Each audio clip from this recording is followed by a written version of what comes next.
Welcome to our peer-to-peer session exploring the attributes of the creative mission. This session forms part of the peer-to-peer series with New Bedford Creative. My name is Marianella Perry, the Senior ARPA Fellow at New Bedford Creative. Thank you for joining us today. I would like to introduce our guest speaker, founder of Midori Creativity, Midori Evans, who will help you take a deep look at where you are putting your energy and what lies ahead in your creative path. Thank you so much. So today what we're going to cover are for you to be diving in a little bit more to what are some of the key descriptors of your creative mission, potentially some parts that you might need to set aside. And that could be a permanent decision, a temporary decision, or even just a understanding how you work decision. So by set aside, it doesn't mean abandoning. It could mean that you're just making a choice about priorities, or it could be that maybe your mission and your idea is so big that it's overwhelming you and you do need to set some aside. But we'll play through a few of those ideas in a few minutes. And then also, how do you sort of deal with all these decisions? It's a lot. There's a lot of passion and thought and feeling that goes into something that you care deeply about. So when I present these and we are running through them in a 1-hour workshop, don't expect that you can come up with all the answers right away. This is meant to get you started on a way of thinking through the process, of making some decisions, of starting to brainstorm things. We're really here to create a framework for your journey. So I am kind of interested to find out whether or not you feel like you fit into one of these categories. I know last week we talked a little bit about the difference between something that might be a specific new project that you're considering versus something that you're continuing, almost like a more of a sense of who you are and what you do that you want to fine tune. So if any of these resonate with you, do you feel like you're working on a new idea? Is it an old idea that you just have never had the courage to try? Is it something that you've been doing for a while? And it's okay if you pick one or two, or if you make up your own words, you don't have to use mine.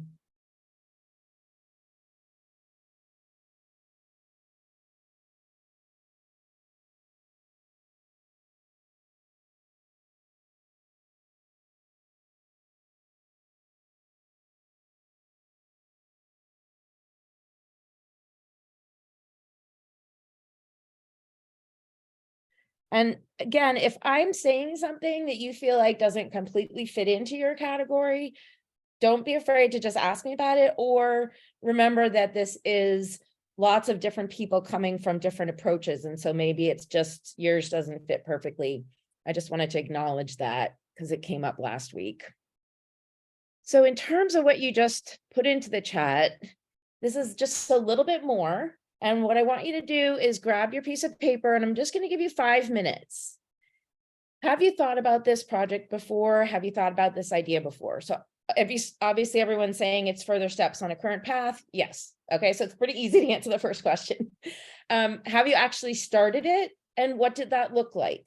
So you may have started it and not gotten very far, or you may have really been just plugging along, no problem. And you are today. So just write for about 5 minutes. I'll leave this up on the screen and I'll give you about a 1-minute warning when we're getting close to the time.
Just a little more than a minute left.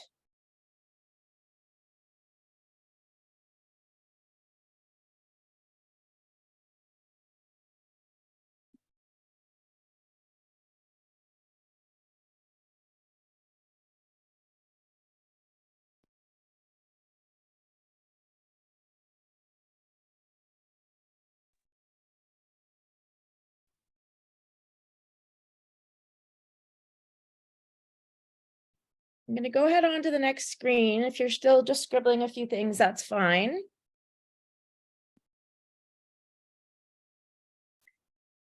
I sort of want to explain the purpose of what you're looking at now. My experience with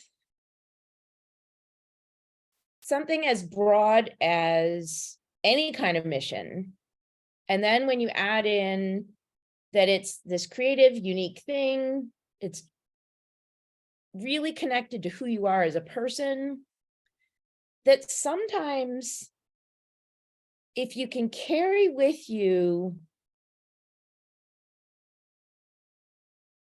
a loosely defined frame, along with specific things that you want to do to move this forward, that it can be very helpful. And we'll do a little bit more of this when you do your breakout rooms.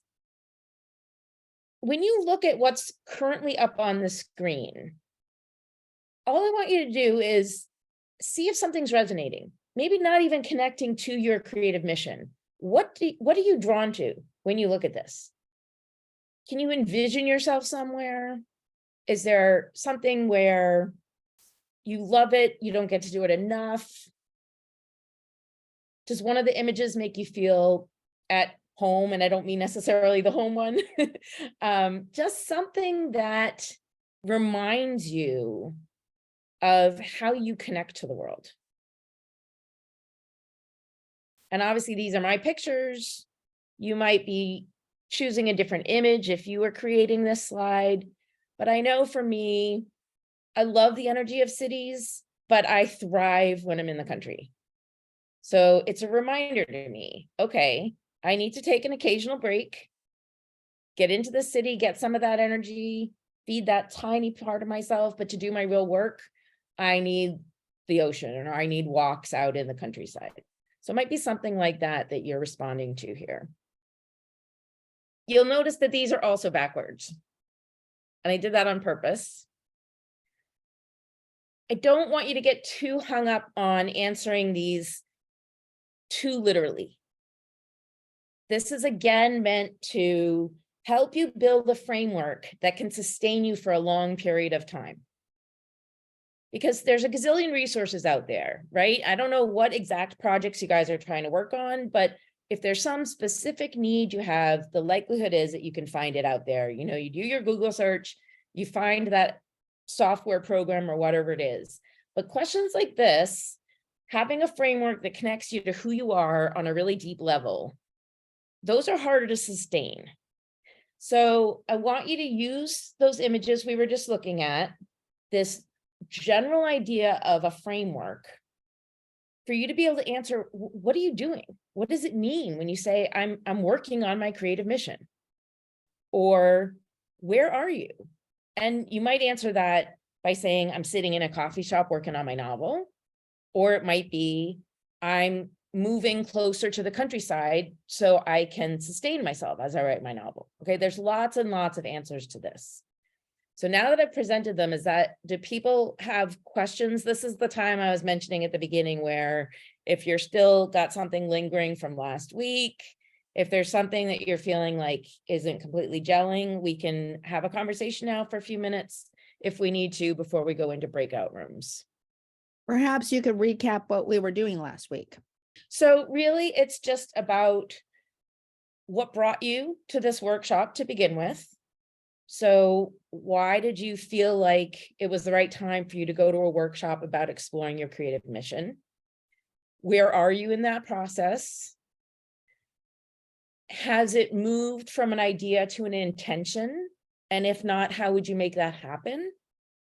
And then we talked last week about the idea of looking at a role in your life that you really strongly identify with and thinking about what that means to you. And the purpose of that is, do you want to continue to have that role be a really important part of who you are? Is it something that it might serve you to actually let go of? Would it create some space in your life? There was no real right or wrong answer to that. It was about, again, the asking of the questions, the creating of the space to allow you to be able to move forward on your journey and through this process. So you've got these 3 questions. You might also want a screenshot of these, and then you can chat with your partner about where you are.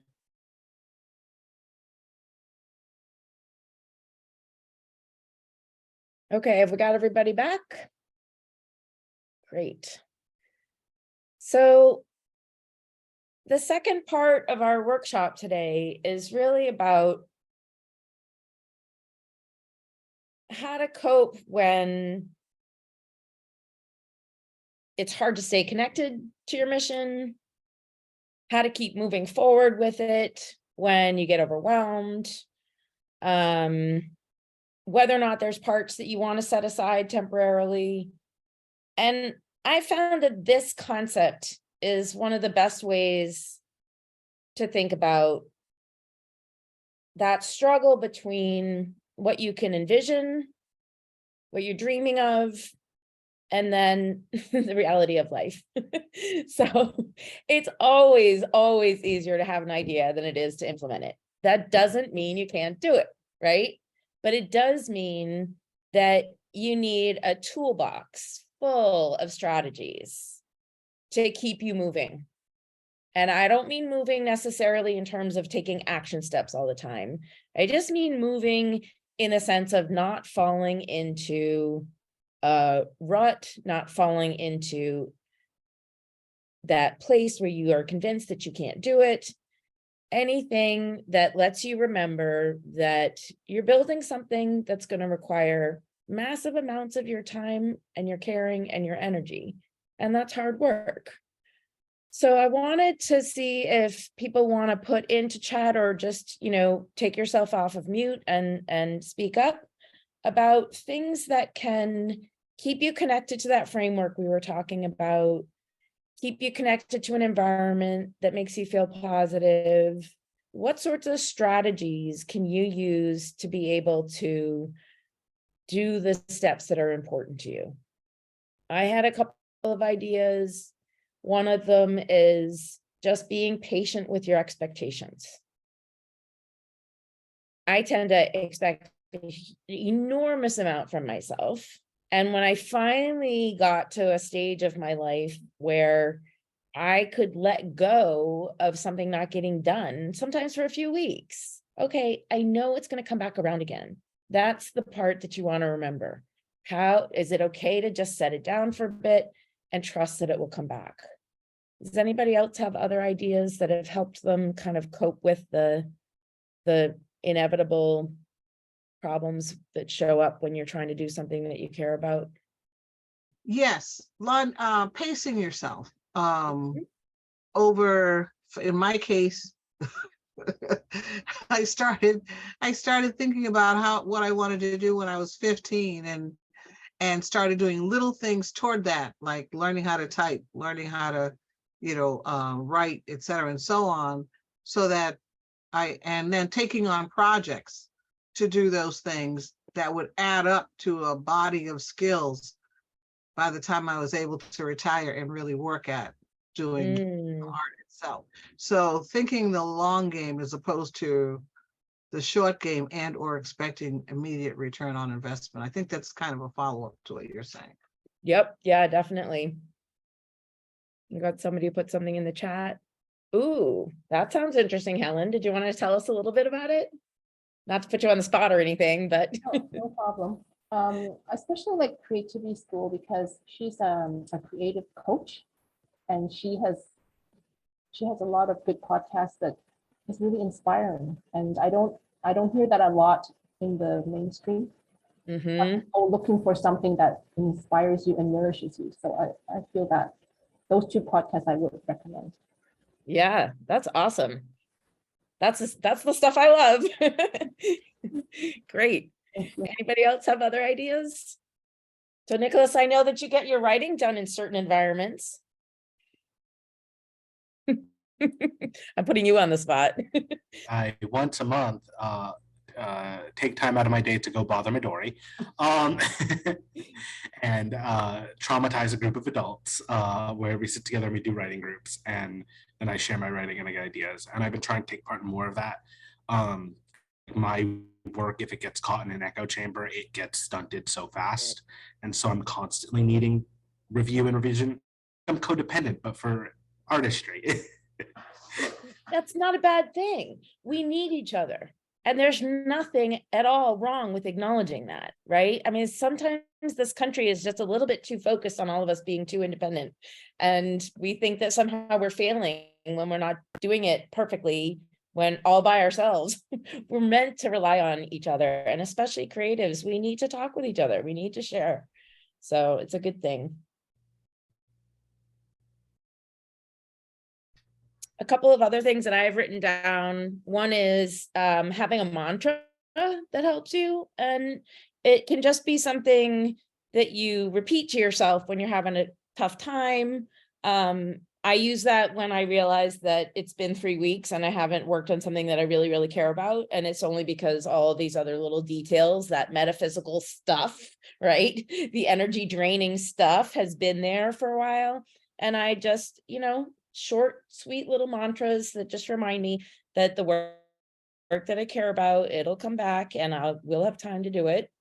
And then another one I had written down was creating a work pattern. I'm guessing a lot of you have already done this, but being aware of when are your best times to work? Can you let yourself honor those times, get a lot done during those hours of the day or those days of the week, and let it go a bit when you don't have a good time to be working? So I almost never get anything done between like 2:30 and 5 in the afternoon. It's just not a time when I'm creative. It's not a time when I'm terribly awake. And when I finally realized that I should switch my morning walk to a walk at 2:30, I got way more done. It was just this very simple little change that allowed me to be doing my best and deepest work when I was the most connected to myself. You talked about like the work pattern. That's something that I've always struggled with, and I think it's because of my ADHD, where like my life is just not consistent, and like my own like psyche is not consistent. It doesn't work in consistent patterns as much, so it's really hard to find like a constant. So everything feels very scattered, and so often it's either very little or so much work gets done all at once, and then I tend to get burnt out after that. And so it's a very hard like balance, and I'm not sure how to balance correctly yet. Well, correctly might not be the word that's going to serve you right now. Because for one thing, I remember that being much more true of my life earlier on, that I felt more scattered than I do now. And I'm only speaking for myself. I don't know what other people's experiences are. I know that when I tried to make it too consistent, I just was getting in my own way. And so I made a smaller concept of what consistency meant to me. So rather than, okay, every Tuesday at 3:30, I'm going to find myself doing X, it was more like every time I'm in the car without, somebody else in the car that I'm chatting with, I'll try to listen and learn my Spanish. Like it became a different definition of what was a successful commitment for me. And that might even be more consistency than you're talking about. But I kept saying to myself, in the moment, am I making a choice for something that I care about? And if the answer was yes, then that was good enough. Like it didn't matter that, I hadn't done my writing for 3 weeks, and then all of a sudden I was practicing the piano, and then 6 months later I was back to the writing. It was okay. And I learned to think of my life as like kind of like a mixture of a spiral and a spider web. So it was like I could do the spiral of energy and attention, but I could also be growing lots and lots of different projects, like it was a spider web.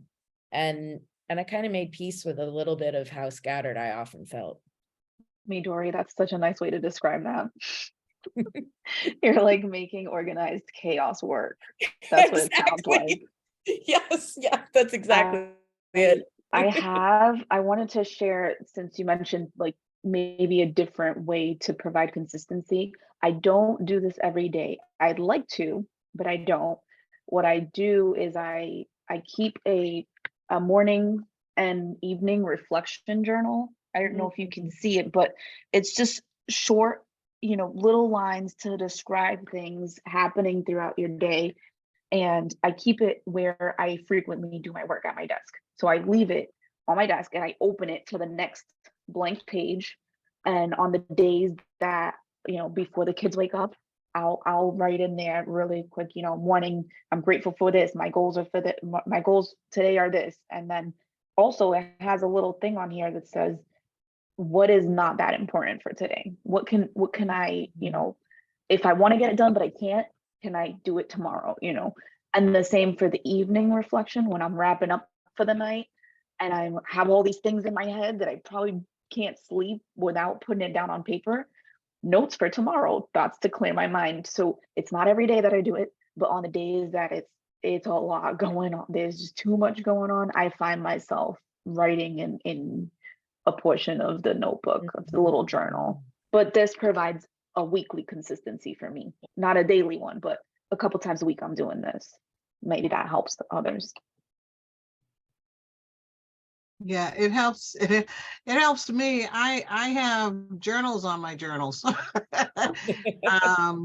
And part of the reason is what Marianella was saying, but also sometimes when you get distracted, like, Midori and Nicholas was saying, I write down what I'm supposed to be doing, where I'm at and where I left off at. And so if I'm working on a particular project, that's the journal for that project, and that's sort of on the cover. Then if I'm working on, say, a recipe book, I have volumes for that. Then if I'm working on, and that helps me stay organized so that when I go back to it, I can flip open and I see, okay, I was working on the website. I need to do page this, this, and this. And I can just sit back, settle back in, and it makes me feel like I'm being consistent.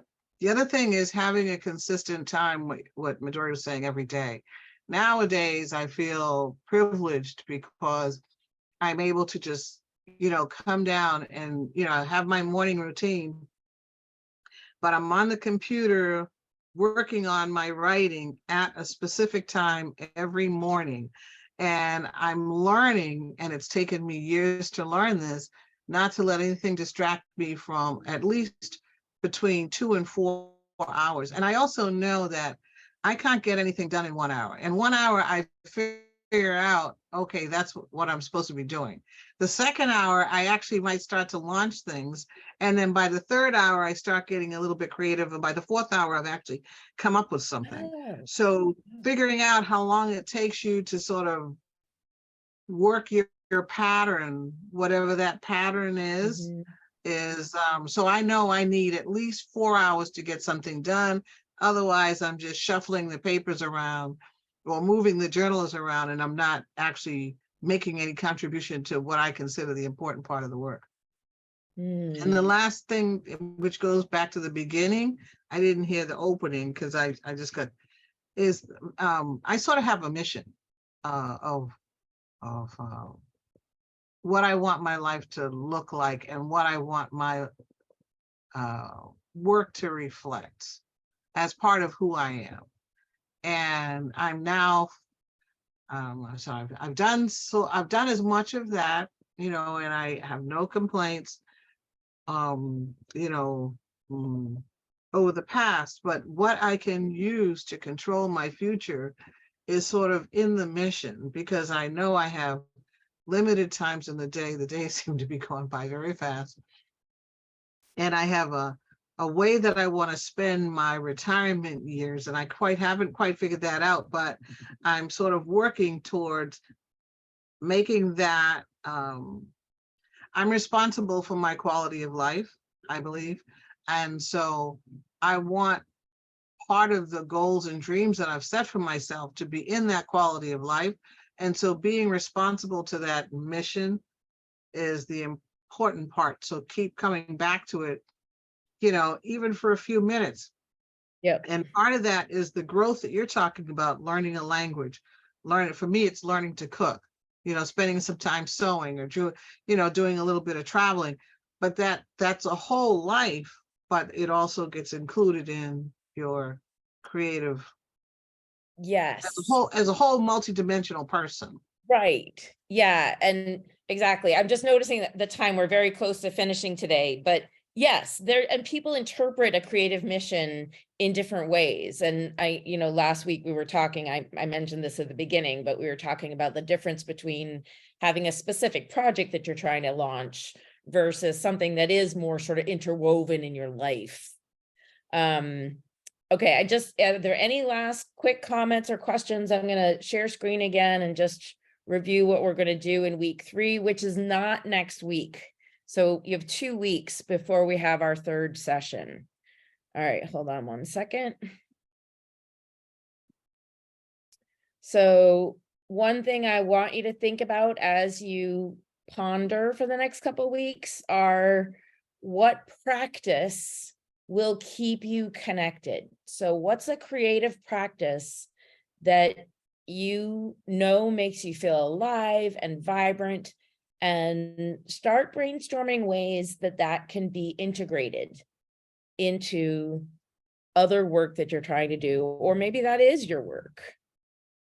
And then the last slide is just about what we'll be covering in session 3, which is primarily how you reevaluate if you get stuck, how to make changes if you find that you're going in the wrong direction, and having some sort of a concrete action plan to take you out of these 3 sessions of planning and brainstorming and connecting, and towards some change in how you're implementing your mission. That's what we'll be working on. Glad you were here today, and let me know if I can be of any help, and otherwise I'll see you in 2 weeks.